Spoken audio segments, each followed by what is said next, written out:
भी चीज और कोई भी बात भूलते नहीं है। दुनिया में कामयाबी की जमानत सवाए तालीम के आपके दिमाग में मनफी सोचे नहीं आती। अस्सलाम वालेकुम नाजरीन, जहाँ पर सैयद मोहम्मद अली ज़ंजानी बहुत सारे अफराद के लिए तमाम मकातब फ़िक्र और इस दुनिया से ताल्लुक़ रखने वाले बहुत सारे लोगों के साथ जो मसाइल पेश आते हैं उनके लिए वज़ाइफ बताते रहते हैं।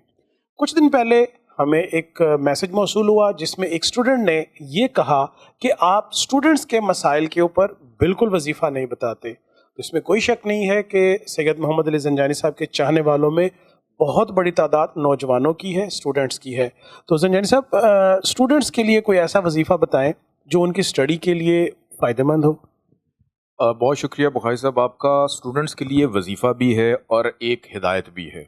हिदायत ये है कि इस दुनिया में जो क़ुव्वत है ना, एनर्जी है जो हमें हमारी मेमोरी को शार्प करती है, हम कोई चीज़ याद कर लें हमें भूलती नहीं है, वो इस दुनिया के जो चार ज़ाविये हैं, मशरिक़, मगरिब, शुमाल, जनूब, उसमें से मशरिक़ की डायरेक्शन ऐसी है कि जहाँ से सूरज निकलता है, जो बादशाह फ़ल्क है, जो इस पूरी दुनिया को एनर्जी देता है, निकलता है तो दुनिया में हरकत होती है, कि वो अफराद जिनका स्टडी टेबल, जिनका एजुकेशन का टेबल, या अगर वो पढ़ने के लिए बैठें और उनका चेहरा मशरिक़ की तरफ हो, तो वो उस लम्हे याद की गई कोई भी चीज़ और कोई भी बात भूलते नहीं हैं।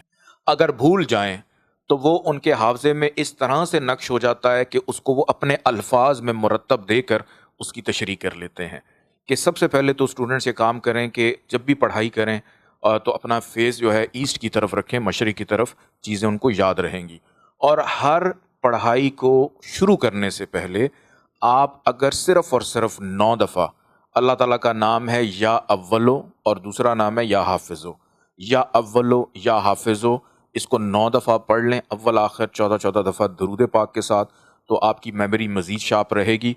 और ड्यूरिंग स्टडी अपने पास कोई ना कोई एक ऐसी चीज़ भी रखें जो ग्रीन कलर की हो, चाहे वो आपके कपड़ों में है, चाहे वो आपके मोबाइल फ़ोन के हवाले से है, या आपकी कोई डायरी है वो ग्रीन कलर की है, आपका पाउच ग्रीन कलर का है, कोई भी ग्रीन कलर आपके पास होगा तो ये एनर्जी, या कोई मनी प्लांट है वो आप अपने पास रख लें, कोई पौधा रख लें, ग्रीनरी के करीब होके बैठ जाएं, तो चीज़ें आपको याद रहेंगी, भूलेंगी नहीं। और इस वजीफ़े के साथ साथ मैं बच्चों को एक चीज़ और कहना चाहता हूँ, सब बड़े प्यारे हैं माशाल्लाह, कि आप जितनी मेहनत इस वजीफ़े पर करेंगे उससे कहीं गुना मेहनत अगर आप पढ़ाई पे करें तो अल्लाह पाक आपको, क्योंकि देखें दुनिया में कामयाबी की ज़मानत सवाए तालीम के और कुछ नहीं है। अब वो दौर नहीं है कि मुक़द्दर अच्छा था तो आप जो हैं वो किसी मुग़ल आज़म बुलंदी को पा गए या मुग़ल आज़म बन गए।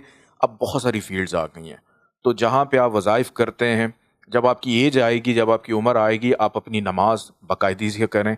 और एक बड़ी इंपॉर्टेंट चीज़ कि मैंने ख़ुद अपने ऊपर अप्लाई किया, मैं जब स्टूडेंट था, कि मैं जब पढ़ता था ना तो मैं बावुज़ू हालत में पढ़ता था। उससे ये होता था कि आपके दिमाग में मनफी सोचें नहीं आती। कि अगर आप वुज़ू की हालत में पढ़ते हैं, चाहे लड़का है या लड़की है, तो जितनी देर भी आप पढ़ रहे हैं, और कोशिश करें कि आपका जो स्टडी का ड्यूरेशन है वो 2 घंटे से ज़्यादा ना हो, कि 2 घंटे तक आप एक चीज़ को फोकस कर लें, उसके बाद आप उसके अंदर 15 से 20 मिनट का ब्रेक लें, फिर अगले 2 घंटे आप उस पर टाइम दें। अगर आप मुसलसल 5-6 घंटे पढ़ते रहेंगे वो चीज़ कोई भी आपको याद, चूँकि एस्ट्रोलॉजिकली भी अगर देखा जाए तो 2 की फ़िक्र का ताल्लुक मून से है, तो 2 घंटे आप एक काम को 2 घंटे ज़्यादा फोकस नहीं कर सकते हैं। और बाकी मेरी उन तमाम स्टूडेंट्स के लिए दुआएं हैं जिन्होंने इसके लिए पूछा था। बहुत शुक्रिया। तो स्टूडेंट्स के लिए ज़ंजानी साहब का जो गुफ्तगू का मफ़हूम था कि मेहनत मेहनत और सिर्फ मेहनत और दिल लगा के मेहनत। अगर पढ़ाई में दिल नहीं लगता और आपने पढ़ाई में दिल लगाना है तो वो भी मेहनत से लगाना है। यकीनन ये वजीफ़ा आपको पढ़ाई में दिल लगाने में मदद देगा।